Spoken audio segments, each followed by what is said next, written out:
हाँ बच्चों, वेलकम। आपका बहुत बहुत स्वागत है। लेक्चर नंबर है 34। ठीक है।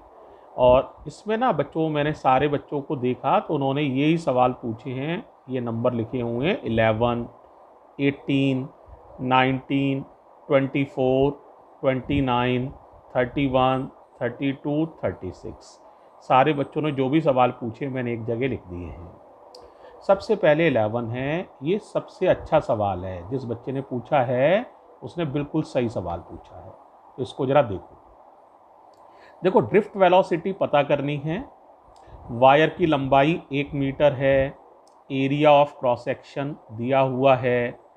करंट 10 एम्पियर है। इलेक्ट्रॉन का चार्ज जानते ही हो। एवोगैड्रो नंबर फिक्स वैल्यू है, जानते हो, कोई नई बात नहीं है। एटॉमिक वेट ऑफ सिल्वर दिया हुआ है, ये याद रखो, ग्राम में होता है, 108 ग्राम है ये। डेंसिटी को डी से लिखा है मैंने। आप कहेंगे सर डेंसिटी को तो रो से लिखते हैं।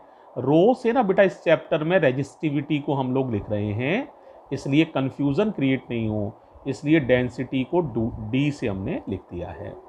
ठीक है। अब इसमें सबसे बड़ा चैलेंज है एन पता करना, number of electrons per unit volume पता करना। जैसे ही ये निकल आएगा सवाल खत्म हो जाएगा। अब यहाँ हमें बेटा बहुत इंपॉर्टेंट स्टेप है, बहुत ध्यान से समझना। यहाँ हमें थोड़ी सी केमिस्ट्री की हेल्प लेनी पड़ेगी। अब देखो क्या हेल्प लेनी पड़ेगी, समझो।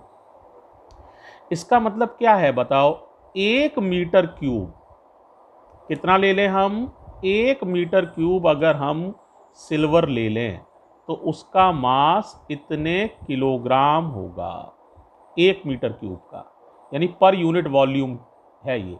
पर यूनिट वॉल्यूम, देखो ये वॉल्यूम की यूनिट है, यानी दूसरे शब्दों में 1 मीटर क्यूब का ये मास है। अब हमें पता करना है, देखो क्या, देखो अगर हम कितने लें बेटा, बोलो 108 ग्राम, 108 ग्राम सिल्वर लें। ग्राम कह रहा हूं, बहुत ध्यान से सुनना। 108 ग्राम सिल्वर में नंबर ऑफ इलेक्ट्रॉन्स होते हैं एन। एन माने एवोगैड्रो नंबर। बहुत ध्यान से समझो। 108 ग्राम सिल्वर में नंबर ऑफ इलेक्ट्रॉन्स होंगे एन। लेकिन बेटे हमने 108 ग्राम सिल्वर नहीं लिया है, क्योंकि हमें चाहिए यूनिट वॉल्यूम। तो इसका मतलब 1 मीटर क्यूब का हमें चाहिए मास। तो 1 मीटर क्यूब का मास इतने किलोग्राम है, तो मैंने 10⁻³ का और मल्टीप्लाई कर दिया है, ताकि ये मास किस में बदल जाए, ग्राम में। तो देखो ये और 10⁻³ इसमें नंबर ऑफ इलेक्ट्रॉन्स मान लो x है ना। तो यहाँ से हम क्रॉस मल्टीप्लाई करेंगे, इसका और इसका मल्टीप्लाई हो जाएगा, 108 नीचे आ जाएगा। तो ये कैलकुलेट करेंगे तो ये निकल आएंगे, बहुत ध्यान से सुनो, 1 मीटर क्यूब में इलेक्ट्रॉन्स। किस में निकल आएंगे? 1 मीटर क्यूब में इलेक्ट्रॉन्स, यानी number of electrons per unit volume. Unit होता है 1 मीटर क्यूब में इलेक्ट्रॉनों की संख्या, इसे ही कहेंगे स्मॉल एन। तो ये एक तरह से स्मॉल एन निकल आएगा। ये स्टेप मोस्ट इंपॉर्टेंट स्टेप है, इतना। फिर दोबारा समझ लो। 108 ग्राम सिल्वर में नंबर ऑफ इलेक्ट्रॉन्स एन, यानी एवोगैड्रो नंबर के बराबर। हमें चाहिए यूनिट वॉल्यूम में, ये लिखा है यूनिट वॉल्यूम, यानी इतने किलोग्राम। किलोग्राम में 10⁻³ का मल्टीप्लाई कर लिया, ग्राम हो गया। इतने ग्राम में नंबर ऑफ इलेक्ट्रॉन्स निकालने हैं, मान लो वो x होंगे। क्रॉस मल्टीप्लाई किया, this into this equals to this into this, 108 नीचे आ जाएगा। इस तरह से ये नंबर ऑफ इलेक्ट्रॉन्स निकल आए पर यूनिट वॉल्यूम, यानी 1 मीटर क्यूब में। तो ये स्मॉल एन हो गए। अब तो कोई दिक्कत ही नहीं है बेटा, सवाल बस अब तो खाली सॉल्विंग है। तो I बराबर होता है NeAVD। तो यहाँ से VD का फॉर्मूला बना लोगे, I/NeA। I की वैल्यू 10 एम्पियर है। N हमने ये कैलकुलेट किया है, ये वाला। और इस N की भी वैल्यू रख सकते हो। इस N की वैल्यू याद है कितनी थी बताओ? 6.02 इंटू 10⁻23। देखो यहाँ वैल्यू रख दी है और ई और ए रखे हुए हैं। अब अगले स्टेप में हम ई और ए की भी वैल्यू लगाएंगे और फिर सॉल्विंग है खाली। तो देखो ई और ए की वैल्यू लगाने के बाद क्या हो जाएगा, इसको देखो, देखो जरा, दिखा, यहाँ से देखना रिमेनिंग पार्ट ऑफ क्वेश्चन 11 से। तो देखो यहाँ पर ये तो ई की वैल्यू लगा दी गई है और ये बेटा ए था, गिवन था, इसकी वैल्यू लगा दी गई है। देखो पावर देखो 29 पावर है ये और ये पावर है 19 और 6 यानी 25। तो 25 पावर्स सब्ट्रैक्ट हो जाएंगी, समझ सकते हो। 29 में से 25 पावर्स चली जाएंगी तो 10 की पावर कितनी बचेंगी, 4। नीचे ऊपर जाएंगी तो 10 की पावर -4। बस बेटा फिर तो इनका मल्टीप्लाई करोगे तो इतना आ जाएगा, डिवाइड कर लोगे तो आंसर आ जाएगा। इस तरह से ये क्वेश्चन नंबर 11 बहुत इम्पॉर्टेंट है, इसको ध्यान से तैयार करना। अब मैं बता रहा हूँ अगला सवाल, देखो जरा 18 वाला देखो, पढ़ लो। देखो बड़ा आसान है। वोल्टेज दिया हुआ है 3 वोल्ट, आर दिया हुआ है 1.5 ओम, टाइम दिया हुआ है 1 सेकेंड, ई की वैल्यू तो जानते ही हो और हमें नंबर ऑफ इलेक्ट्रॉन्स निकालने हैं, 1 सेकेंड में कितने इलेक्ट्रॉन्स चल रहे हैं। तो सबसे पहले आई निकाला, ओम्स लॉ लगाया है, V बराबर आई आर, तो आई हो जाएगा V अपॉन आर, V और R का डिवाइड कर लो, आई निकल आएगा बेटा 2 एम्पियर। अब आई का फॉर्मूला तुम्हें फिर याद है, आई का फॉर्मूला होता है Q अपॉन T और Q का फॉर्मूला होता है NE। तो यहाँ लिख दिया Q की जगह NE, तो आई का फॉर्मूला बन जाएगा NE अपॉन T। अब यहाँ से n निकालना है तो n का फॉर्मूला बना लो, t तो मल्टीप्लाई में चला जाएगा, e नीचे आ जाएगा, तो आई टी अपॉन ई।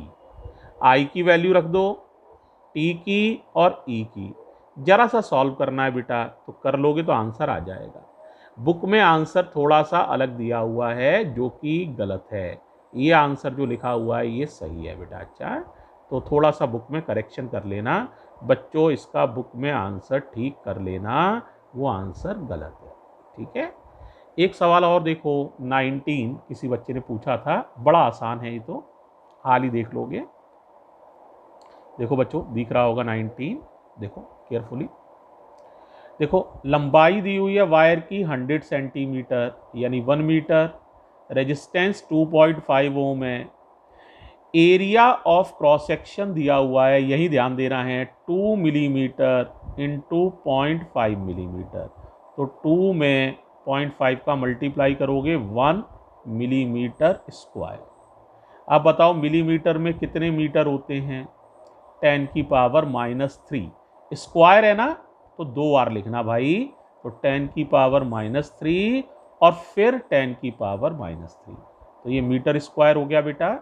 अब रो का फॉर्मूला होता है आर ए अपॉन एल, बस बेटा वैल्यू लगानी है, आर की वैल्यू है, ये ए की वैल्यू है बेटा, ये एल की है, आंसर आ जाएगा रो की वैल्यू। बहुत ही आसान सवाल है, मेरा अंदाज बेटा ये तो समझ में आराम से ही आ जाएगा। एक सवाल और देखो बेटा, ये भी बहुत आसान है, बहुत ही आसान है। देखो रेजिस्टेंस शुरू में वायर का 2 ओम है और स्ट्रेचिंग करके उसकी लंबाई को 3 गुना 3 टाइम्स कर दिया गया है।